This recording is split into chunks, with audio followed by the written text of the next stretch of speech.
Mr. Speaker, His Majesty's government's objective has been and continues to be. Kebijakan luar negeri Inggris di Samudra Hindia kini berada dalam kondisi kaos setelah pemerintahan Keir Starmer melakukan U-turn komunikasi terkait masa depan Kepulauan Chagos. Di awal tahun 2026 ini, kesepakatan sewa 99 tahun untuk pangkalan militer Diego Garcia menjadi titik sengketa panas antara London, Mauritius, dan pemerintahan Donald Trump di Washington. Trump secara vokal mendesak Inggris untuk tidak melepaskan kedaulatan atas kepulauan tersebut dengan alasan kepentingan strategis untuk potensi operasi militer di Timur Tengah. Konten ini menyoroti kerapuhan diplomasi Inggris yang terjepit di antara kewajiban hukum internasional terhadap Mauritius dan tekanan geopolitik dari sekutu terdekatnya, Amerika Serikat, yang kini mengancam kelangsungan salah satu pangkalan militer terpenting di dunia. To protect our interests.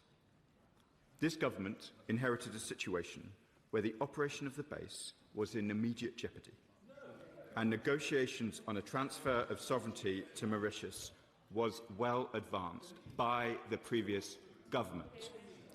The deal delivers on our objective of maintaining the secure, effective operation of this vital military base.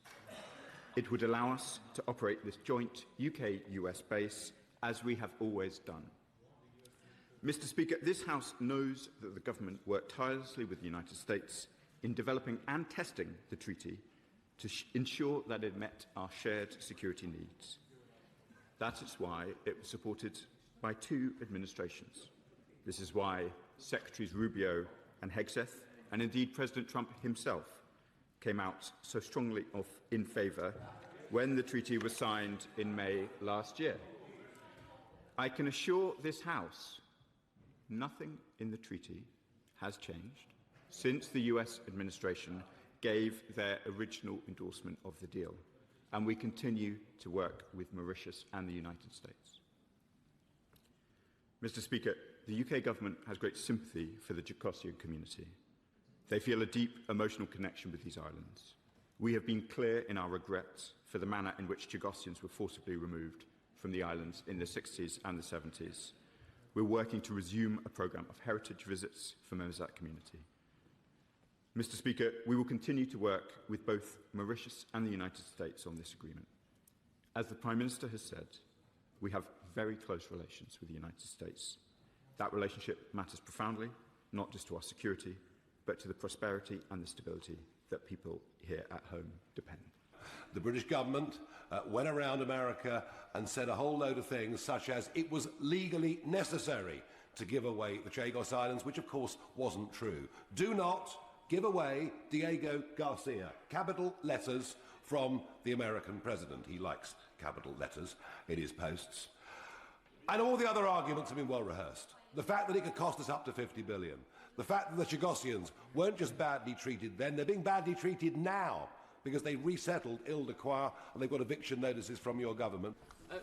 I genuinely have respect for the Minister, as he knows, but I'm also very confused as to the government's position because, as he will know from his time in the Foreign Office, one of the principal issues to which he refers is the fact that the previous US administration was not comfortable with the disputed status of this territory under international law.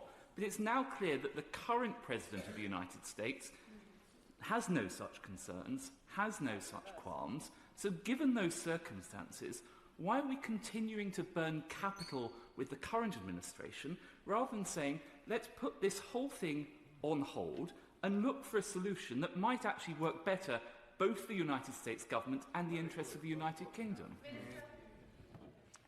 Madam Deputy Speaker, I'm grateful to the honourable member for his question. To be clear about the current position, as he knows, there was support for from the US administration for this treaty, which has not changed. There clearly has been a statement from the President of the United States more recently, which is very significant.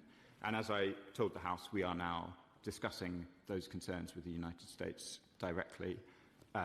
We have a process going through Parliament in relation to the treaty. We will bring that back to Parliament at the appropriate time. We are pausing for discussions with our American counterparts. Cara baru mendapatkan informasi. Download Metro TV Extend sekarang.